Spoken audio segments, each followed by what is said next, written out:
Okay, we are live. So welcome everyone and welcome to another episode of the Crypto Hour. Today it's Friday, the 10th of October. Now, been telling you over the past 2 weeks that the movement of Bitcoin's price was going to take us to a new all-time high, and it did. So this week we actually touched 126,000, so we have a new all-time high. But also we have we have a lot of bullish momentum that is playing out in the markets. So this hasn't been quite all expended yet.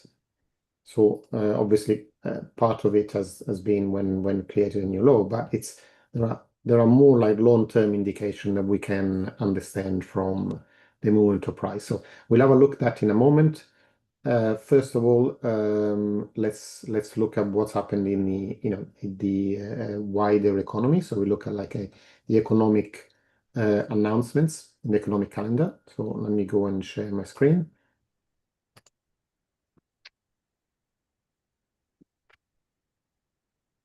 Let me just go. Okay. So now the main news actually, instead of any of the things that are being kind of reported in terms of announcement, is the US government shutdown. So you can see here at the top, US government data may be impacted by the shutdown. Okay, tentative events subject to delay, revision, or cancellation. So one of the things that hasn't been released yet was the non-farm payrolls, which was due last Friday. As we said, on Friday we were waiting to see if the numbers would be released or not, where they were not. Okay, so so it hasn't had the kind of the effect that it normally has on the first Friday of the month when the numbers are released. Sorry. So this week, as you can see, the markets have been fairly quiet. So there haven't been a lot of announcements. Main thing was the New Zealand dollar official cash rate, okay, which has gone down from 3% to 2.5%. So about a quarter percent more than expected. So the market was expecting a 0.25 or 25 basis point drop. Instead, they did double that. So it did like 50 basis point. Now, I just wanted to show you very quickly what it means when something unexpected by the market happens. Let me just go here.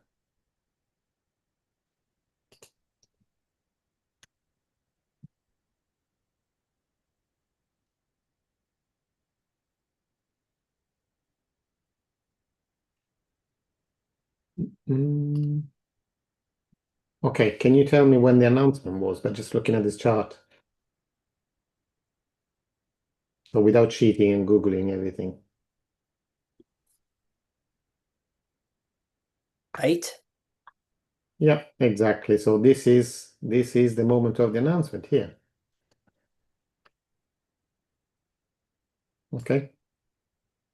So what's it kind of the value of the New Zealand dollar goes down against the US dollar, kind of the biggest, more liquid pair for the New Zealand dollar, okay? Goes down immediately. So this is an hourly chart. In an hour, it went, from 57.95 to 57.50, which is still a significant drop. Okay, so this is because the market has an unexpected announcement. Okay, then there is the usual volatility up and down. It went back to where it was, now it come back down. But this is kind of the market thinking, hey, what's going on here? We were not expecting this. So this is why I often tell you guys, when you kind of in either trading or investing, like be aware of important economic announcement because this is what happens. So if you were expecting, for example, New Zealand dollar to start appreciating, you would have been disappointed. And if you had kind of like considerable positions open, you might have lost quite a bit of money in this few minutes that follow the announcement. Okay, so be careful around. This is why we look at economic announcements because of they also tell us when something relevant that changes what the market expect may be announced. Okay, so apart from that, as you can see, there's not much else Not much else has happened during the week. There's a couple of surveys to be released today, but not really, nothing major. Let's have a quick look at the job announcement. Normally comes on a Thursday.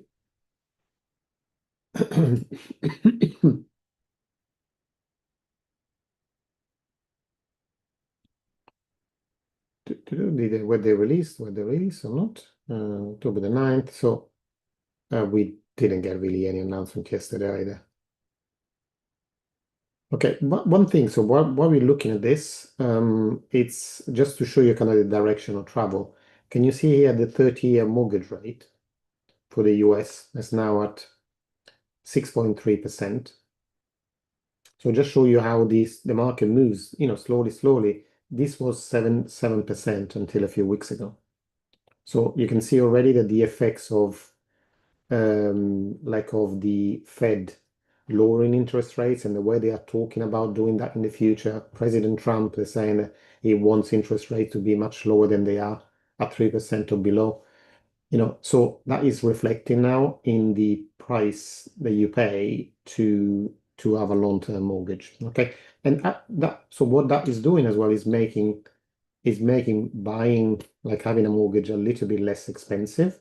So and so as a result, people have a little bit more disposable income. So again, the end of this process is a little bit of easing, monetary easing, okay, because it means that people have got more money in their pockets and they can spend instead of using it for their mortgage. Okay, moving on from this. So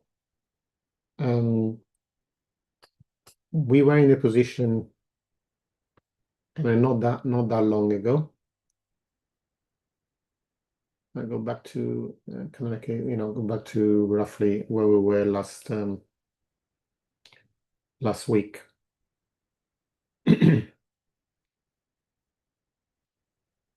So Monday. So we were here on Friday. Okay, so we were at this point here. In the big scheme of things, we're going on to the daily chart. I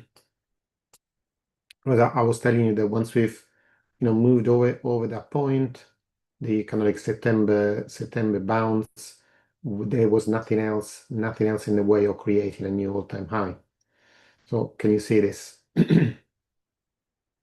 So we were at this point here last Friday, around 120, and as predicted, it went, and during the week, on Monday, at the weekend, the prices started climbing, and then on Monday we reached a new all-time high of 126.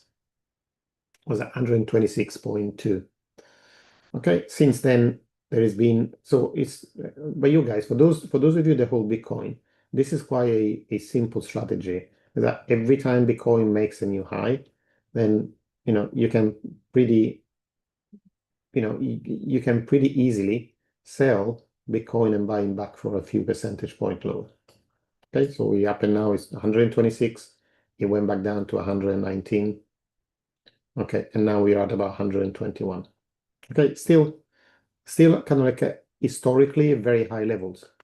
When we stop looking at very short time frame, we start looking at longer time frames, what happened last week was although we closed below the previous all-time high, this was, can you see, the highest weekly close for Bitcoin ever. Okay, so the market closed at about 123,000 and a half. Now, why is this important? Because when you think about a lot of people that are in the markets, especially for, if they're buying Bitcoin through ETFs, the market is closed on Saturday and Sunday. Okay, so they can't, if something happened, they couldn't sell their Bitcoins in a hurry. So what happens on a Friday night is significant because it shows consensus, shows that the market participants are happy enough to close their books on a Friday, in the knowledge that price is good. They're happy to hold Bitcoin at that price. Okay, so that is significant. And even more when you go into the monthly chart, you can see, the previous highest close was in July. Okay, and October now we're far ahead. The previous higher monthly close is at 115. At the moment we're 121. So we don't know obviously the price will be at the end of October. But at the moment we are moving at a range, that's very high and Bitcoin historical levels. Okay, so this is kind of like a quite bullish for the for the movement of Bitcoin going forward. Obviously, this will be reflected as well in the moves of the ETFs.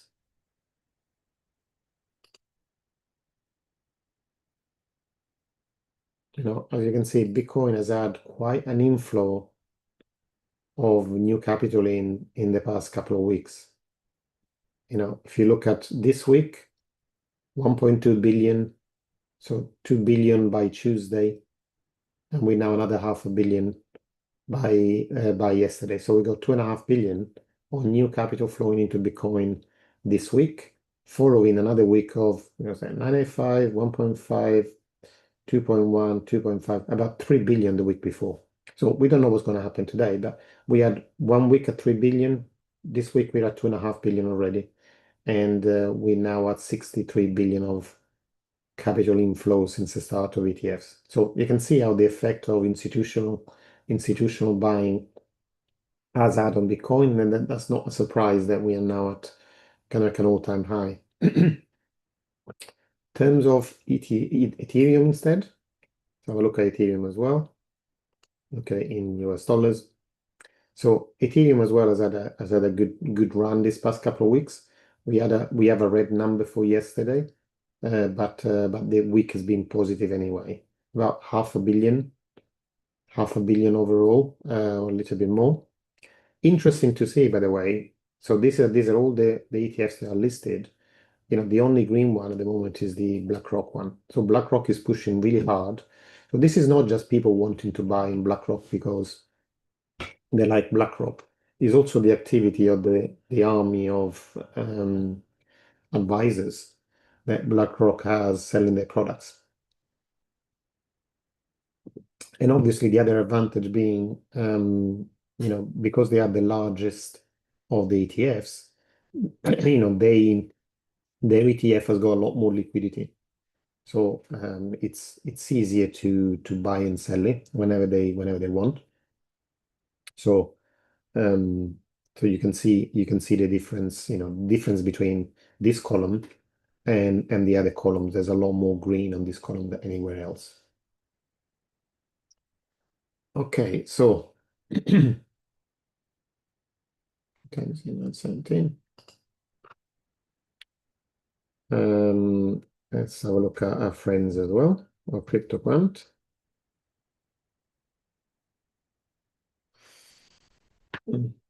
Sorry, just give me a second, guys.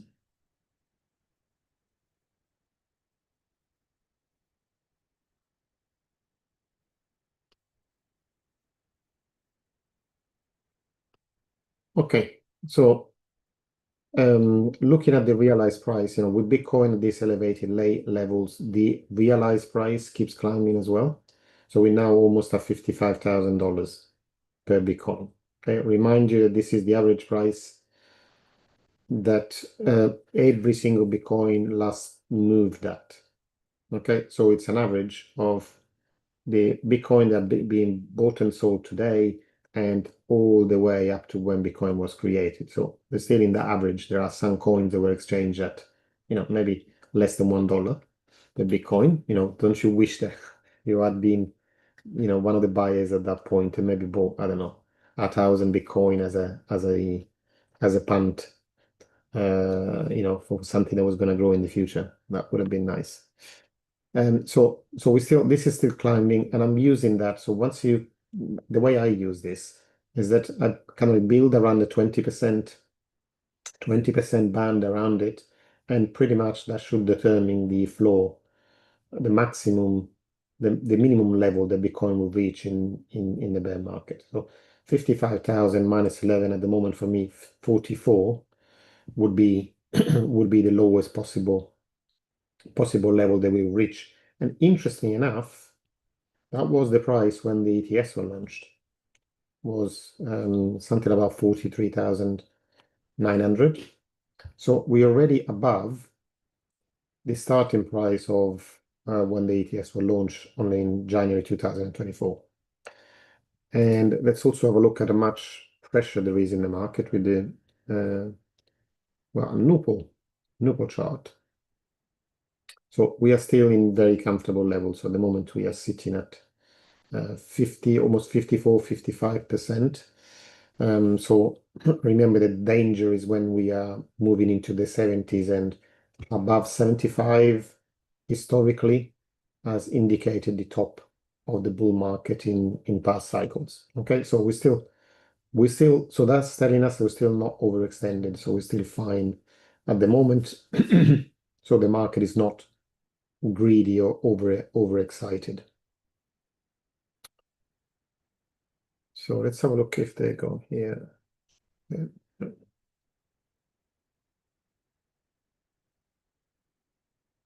No, there isn't saying. Let me see. I can't remember whether something else.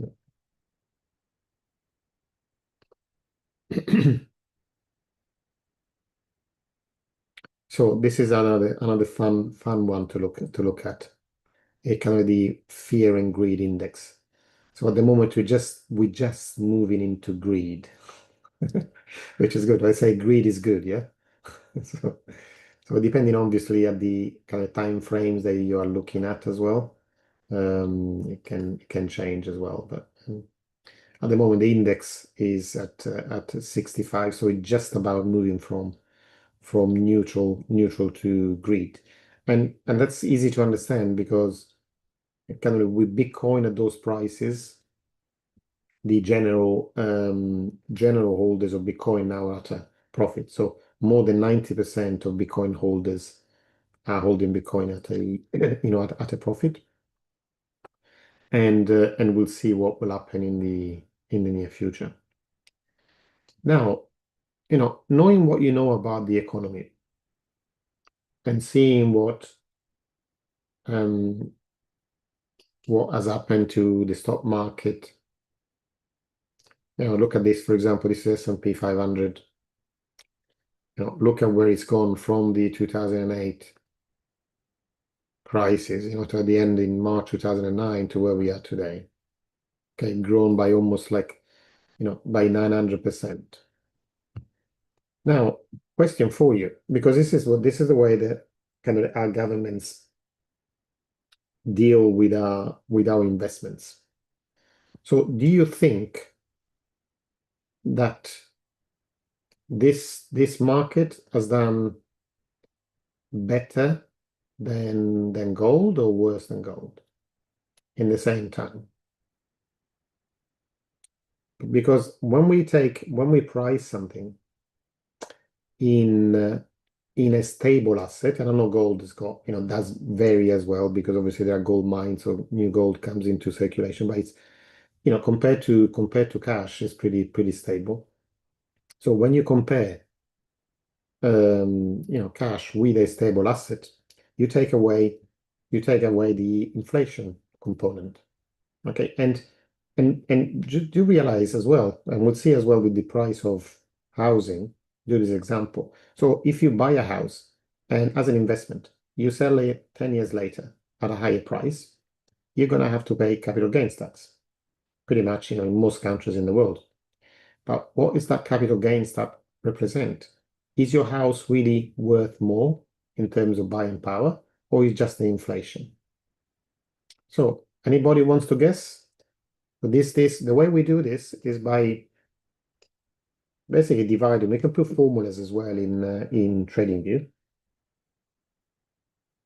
So if we divide the S&P 500 for the price of gold per ounce, we can get then a different graph. So how many think that the gold has done better than the stock market in the last 15 years? Or how much think that stock market has done better? Because obviously gold doesn't pay a dividend. The stock market does accumulate profits as well in the stock prices. So who wants to try a guess?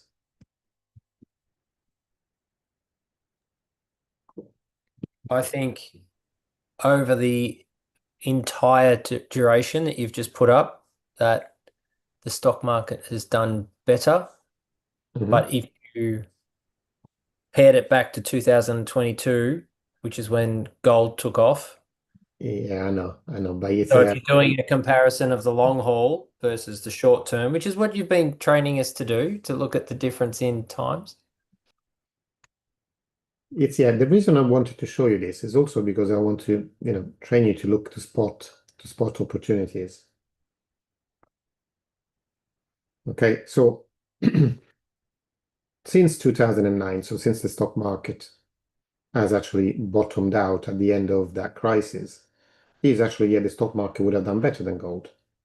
So actually the worth, it would have been like worth about 60 cents, the stock market at the lowest point in 2011, and now it's worth 170. So almost like 3 times as much. But when you look at it over time, so this chart goes down all the way down to 1950. Okay. So in terms of when you price things in gold, you can see where the bubbles are. So obviously this was the massive, dot-com bubble at the end of the 90s. So look how the price of stocks in gold changed literally, within a short period here, 3 years, went from about 160. Okay, so it would have taken 1.6 units of gold to buy a share of the S&P 500 in 1990, was that 1996? Okay, by 1999, it would have cost more than 3 times as much. Now, is that because the stock market has become more valuable or because there is a bubble? Because if you look at this, you can see over the last 70 years, this relationship has been pretty stable. So now we are at a level. So in 1959, you could have had bought, say you had some money to invest. You could have bought half of it, you could have used it to buy the S&P 500 and half of it to buy gold. It would be worth exactly the same today. Okay, but the only difference is, the gold that you still have the same barrel of gold and you wouldn't have to pay any tax. But if you bought the stock market, you would have had to pay lots of tax and obviously if you sold it, but it would have been a very, very, very, very different. So by looking at something like this, you can take away the inflation, and so you can see where the opportunity when you're talking about when is something cheap or when is something expensive. So it's clear to see historically what the cheap moments are. So when there are moments of crisis, like here, during at the end of the 2008 crisis, and you see in 2007 to 2011, 4 years, it got progressively cheaper and cheaper in terms buying the stock market in terms of gold. And the other example here, we have obviously the more recent during the pandemic. Okay. So this is the pandemic here. You can see February 2020 when it hit. And again, from worth about $2.10 to $1.45. So it lost like 1/3, sorry, no, what I'm talking about. More than 1/3 of value, literally within a couple of months.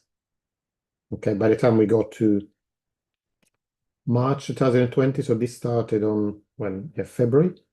So mid-February 2020 to the end of March. Okay, so in about a month, it's kind of dropped in value by about 30%. So you can see the opportunities to buy because historically something being low in real terms. So this is kind of like real money as opposed to what I call pretend money, which is the one that we use every day. And so even if you look at the price of, we're talking about housing. So this is REZ is it's a fund, it's an ETF that is very correlated with the housing price index. So it goes up and down, and it's the same way that the house prices go up and down.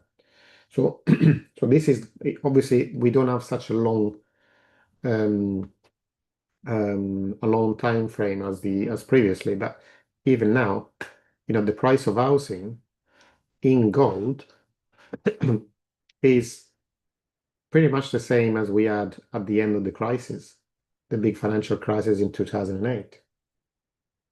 So could this be an opportunity to buy kind of housing products, real estate products, or not? Because why, when you think about it, so both gold and housing is something that has always been there. People are always needed to exchange value, and people are always needed for a place to live.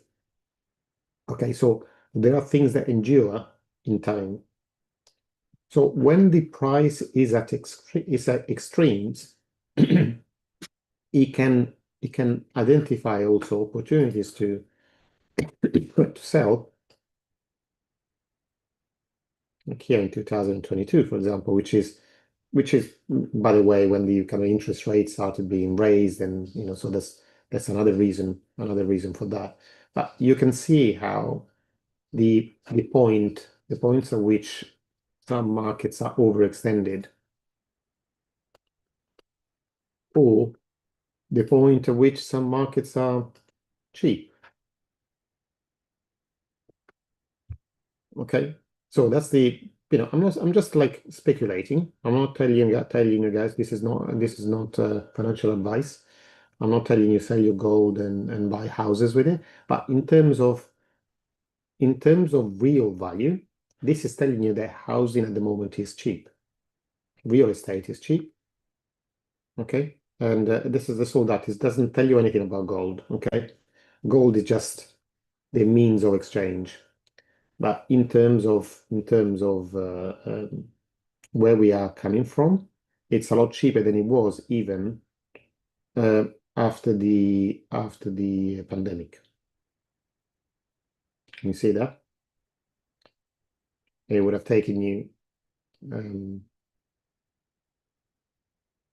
like 0.29 to buy a unit of this ETF, and now it's 0.20. So it's like more than 30%, almost like 40% lower.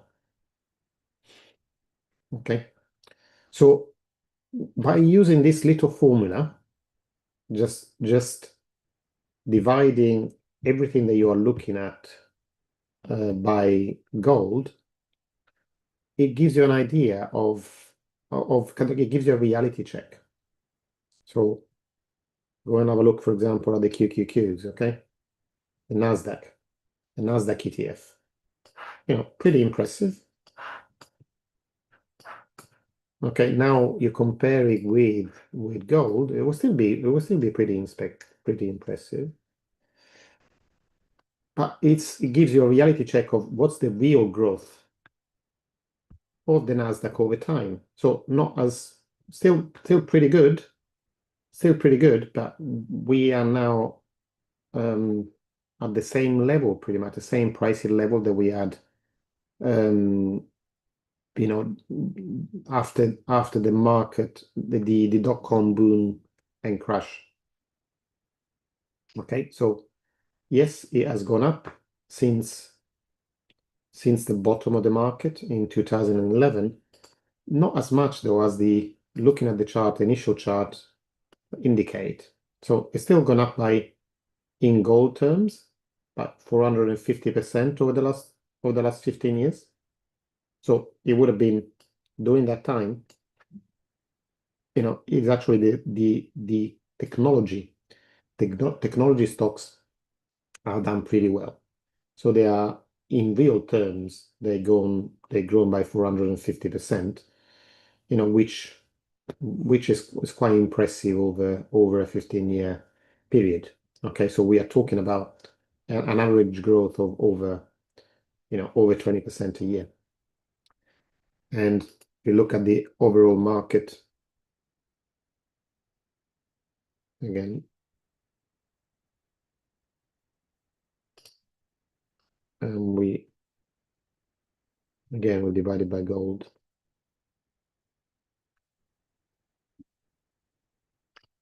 So it tells you the difference. But this is only 180%. Still would have been pretty good. It means that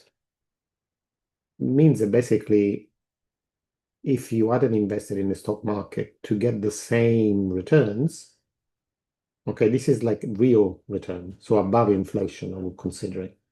Okay, so to get the same returns, you would have needed to invest roughly at about, you can use a compound calculator to see what exactly the number is, but it would have been in the region of 8-9%.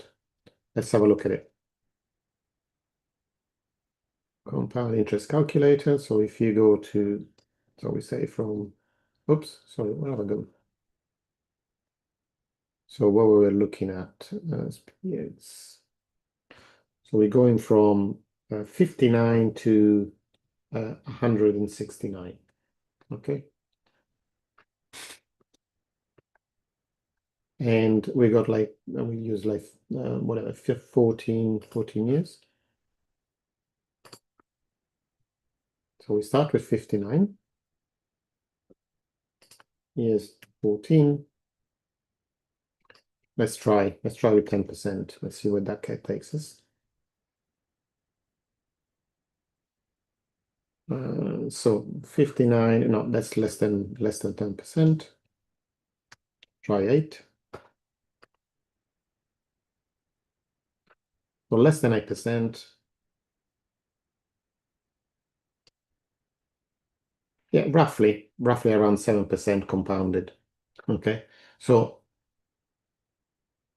that is telling you how to kind of calculate the rate of the long-term return of an investment. So this, if you manage to buy the stock market at its lowest point in 2011, you would have made a compounded return of around 7%. Although this is still pretty good because this is 7% above inflation. It's not the numbers that a financial advisor will show you, and the numbers that include inflation like in the mid between 10 and 20%. Okay, so and then you can compare this type kind of investment against other type of investments. So how do investment do when you just look at real growth rather than numbers? And obviously this is a completely different idea, because basically you from 2015, so depending on the point where you're looking at, but in the last 10 years, it would have been exactly the same. You could have held gold, you could have held the S&P 500, you would have made exactly the same return. So it's different because once you take gold out of the equation,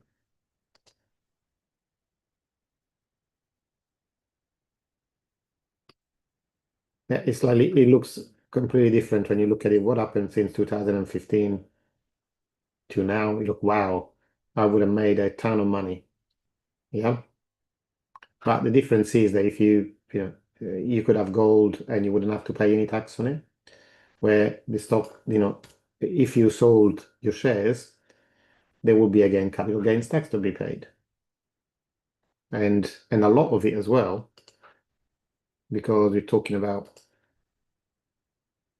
240% gain during that time. But literally, guys, this is all inflation. Shocking to see. But I just remind you, so these are the real figures. Okay, 2015 to now. We are exactly the same point. Yeah. So you understand the kind of the lies that underpin the current economy, the current monetary system. They use inflation basically to get money out of your pocket. Not necessarily just because things are costing more, because you're thinking, well, inflation goes up, but the wages go up as well. And hopefully wages go up by as much as inflation if you're lucky where you are. But the other point is that you get paid on nominal rates or your nominal income. So your taxes, your tax brackets when you earn beyond a certain amount of dollars. Okay. The only thing is that, the same wage next year, you will pay the same tax for the same level of wage, but you will buy less with it. You know, it's nice. It's a nice game, isn't it? So the government can tell you, well, you bought something for $1,000, now it's worth 1,500. Pay me a tax on that gain of 500. What they don't tell you is that maybe, that in purchasing power, what you bought for $1,000 is still worth $1,000 of purchasing power today.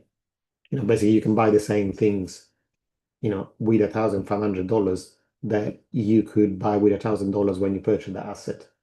So they are basically leeching, taking value out of your assets simply with inflation. And unfortunately, it is something like painful to understand, but it also makes you understand how holding assets and the right type of assets can do very well for you and for your wealth over the long term. So at the end of this long chat, a kind of a monologue really. At the end of this long chat, what I'm telling you is that if you have things that you're interested in, sectors that you're interested in investing, keep an eye on the real direction of travel for that particular asset class that you're looking at by comparing it to a something like gold that keeps its purchasing power over time. Okay. So remind you guys. Okay, what was that? I lost my previous. Can't remember the name of that thing. Is it REZ? Yeah. Oh yeah. So I remember here. I'm gonna remind you here by looking at the. And I can say, yeah, the price of housing has gone up since 2010. Obviously, not as much as other things, but it's gone up. Okay. Not in gold, it hasn't.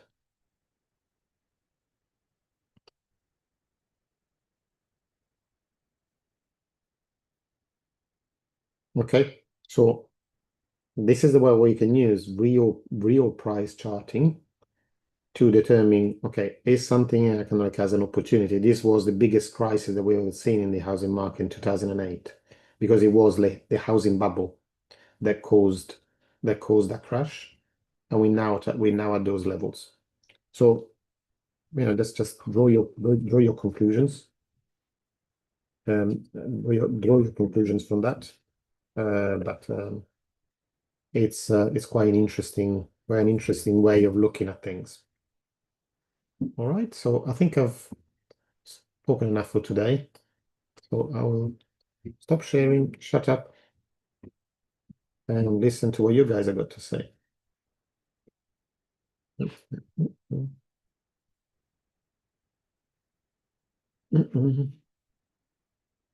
So, Mattia, Luca, can you please show us your 1 hour Bitcoin USD chart and see where your demand zones are? Okay, I can do that. Let me just see the other questions. Gary was saying, yeah, would have got dividends from shares. Yes, depends what you're looking at. If you have the S&P, the SPX, it doesn't pay any dividends, just an index. So that includes it just like basically compounding everything. But yes, if you have bought shares, then you'll have the share price plus some dividends if they are shares that pay dividends. Some do, some don't. Okay, if you wanted to have a look at the Bitcoin chart, Bitcoin, where are we? This hasn't been updated, but basically the last. So this the one that I had this week, where they included some trading I did this week. Okay, so that was my first. The more interesting demand was here. Okay, and 120. Can you share your screen again? Oh, sorry, I'm not sharing my screen. No. Where is the share screen? Share screen. Okay, so this zone here, I'll change the color so you can see more clearly. Okay, that was the main zone for the week. Okay, which is where Bitcoin broke through, and it was the kind of the initial push to the new all-time high. Okay, didn't quite make it, but at the moment the actual price made a real push for higher levels, and so I was expecting for this price to be retested, which it did. And when we had the drop last week. Okay, after we hit a all-time high, we then tested that level, which was at 120 and 700 roughly. And then we moved to almost like 124, which was great. And then there was a secondary level as well, a secondary level here. That is like for a different type of entry, which is now being expanded. But this one provided a very good result. This was a 1, 2, 3, 4 to 1. So you risk 1 to make 4. Okay. On that thing. And it was retested yesterday. And we went slightly below. So that is now, if depending on your buffer, if you're trading something like that. For me, generally I have a Bitcoin, I have a $300 buffer for long positions. So it's I would have stayed in. I wasn't in this particular trade, but I would have stayed in because it didn't move down quite as low. Still within the tolerance basically of this zone. So this zone is still working, but not anymore. So if we go down and test it again, then it will go down lower. If we do go down lower, then there are a couple of smaller zones here at about 118, about 118 and a half. But at this point, I mean, if we were to move lower, then I will go to daily charts. If we were really to break this significantly, so go below 119, then I would go down here for my next zone where I would consider buying again. Okay, about 114 to 112, 113 roughly. Okay, does that help, Matteo?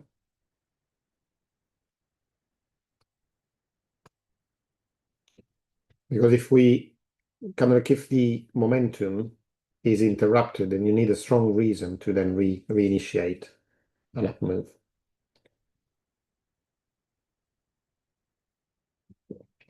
Okay. Any other questions about anything?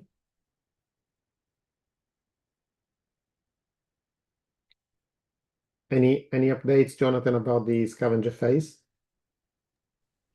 We're still waiting. Yeah, still no news other than that data sheet on what it will look like. So we're still waiting. Another 10 days or something till this first phase finishes now. So we're not that far now from the actual drop. From the end of the first phase, yeah, and then we get into scavenging for 30 days, and then the drop, yeah.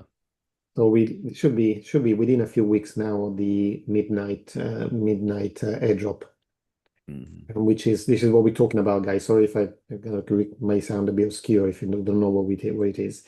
Right, it's a big airdrop, probably maybe end up being the biggest one in history. And if you can participate if you have any one of 8 different coins and you add them in your wallet in the 11th of June.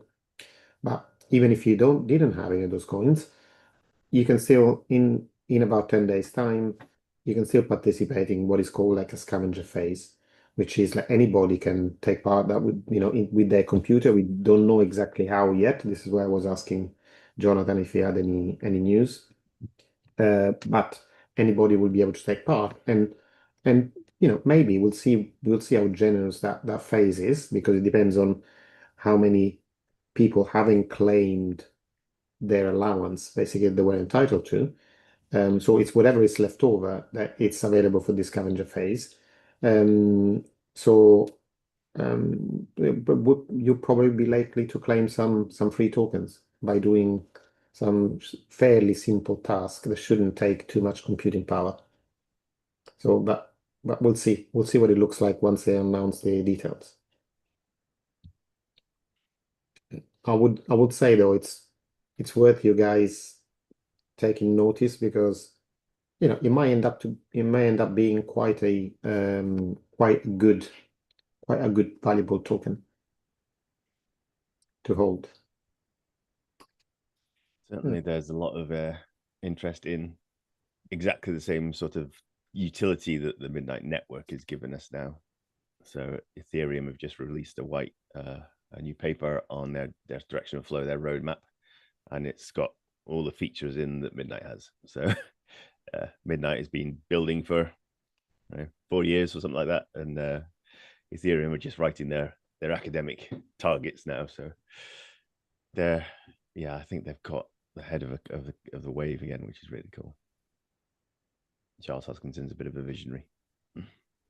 Yeah, fantastic. Fantastic. I So was yeah, go on. Sorry. I was just thinking about the charts you're dividing by gold to get a feel for their real world value. I wonder whether we'll end up doing that with Bitcoin as well, to determine real world value in a digital base currency baseline. Yeah, I think so. I think so as well. Because I mean, at the moment it's a real possibility as well. But people that want kind of like secure, kind of like if there is a fear that hits the market in any way. So traditionally people have gone back to gold and have gone back to the dollar. Now Bitcoin is a real alternative now. So we can see the moves as well between different markets. And so there's been one obviously recently gold has gone up a lot more than Bitcoin has. So there's a lot of people are thinking, okay, are we going to catch up, or is there going to be a rally in Bitcoin that will bring the relationship between Bitcoin and gold, to the long-term average? So yeah, we can look at that. Why don't we look at it? Yeah. No. Interesting.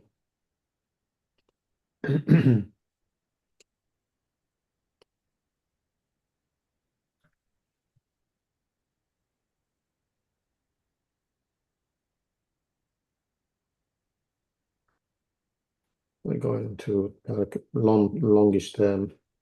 So we can see, since we are at a kind of like, if you look at the previous cycle, we close to the top of the previous cycles in terms of gold. Okay, so we're not, obviously it depends on where this has only got like a 15-year history. So obviously Bitcoin has gone up a lot in terms of gold. We're going from this chart only goes back to 2017. Let me just actually Bitcoin USDT here, because only go down to, we can go a little bit further by looking at a different chart. Maybe I can probably what's the oldest one? Probably Bitstamp.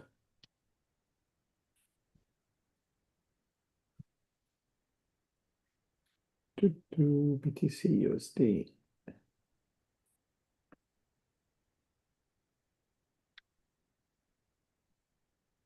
Let's say probably. Let's have a look at this one. There's got a few more years in it. No, sorry. Okay, let's forget about it. It's enough to look at the latest last few years.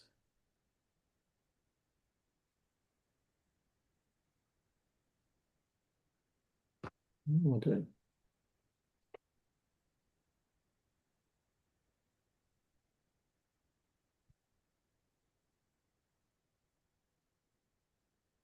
Oh, there we are. That's what I want. BTC USD chart from Bitstamp, and then we can compare it to gold.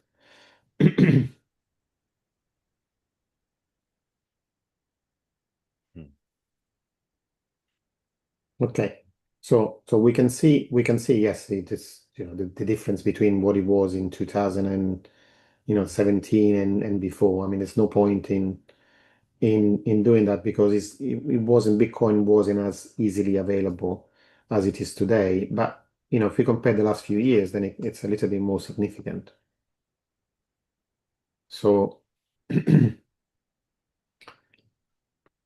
so in terms of here, if we put the price where we are right now,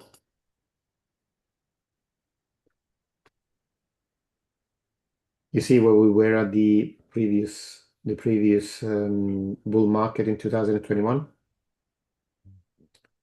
We've actually exceeded that already in this cycle in terms of gold. So this was in December of last year. Okay, so in December of last year, Bitcoin went even higher than the previous bull market. And now there has been, obviously, the gold is staring up. It grew by like 20% in recent weeks. So the relationship with Bitcoin has gone down a little bit in favor of gold. But it's interesting to see. So in the previous bull market, we went from value of six units of gold, 6 ounces of gold per Bitcoin, to at the top of the market to 36, 37. Okay, now we already touched 41 in this cycle, and we're still around 30. So I wouldn't say it's cheap in gold terms. The Bitcoin is not cheap in Bitcoin terms, but if we look at the direction of travel, this is what I will consider at the moment. So this is what I'm seeing in the Bitcoin to gold chart. So if I see it that way, then we're looking at opportunities.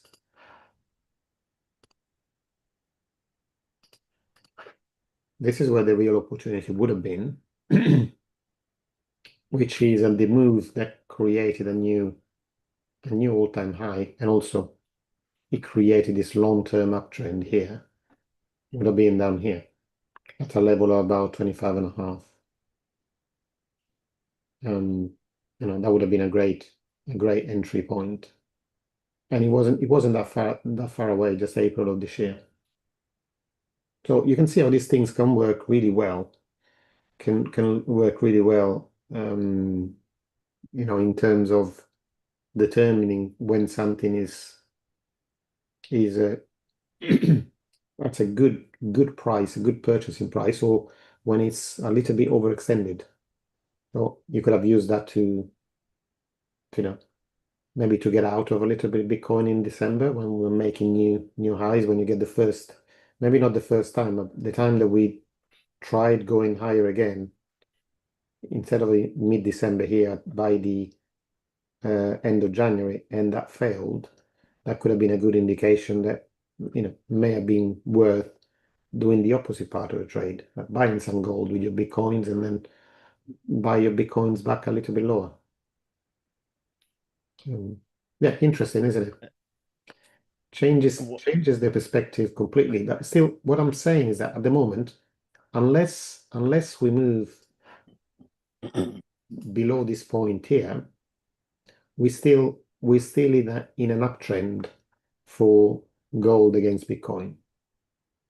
Okay, so we'll see. Obviously, we are creating now. We had a low, a high, higher low, higher high, higher low.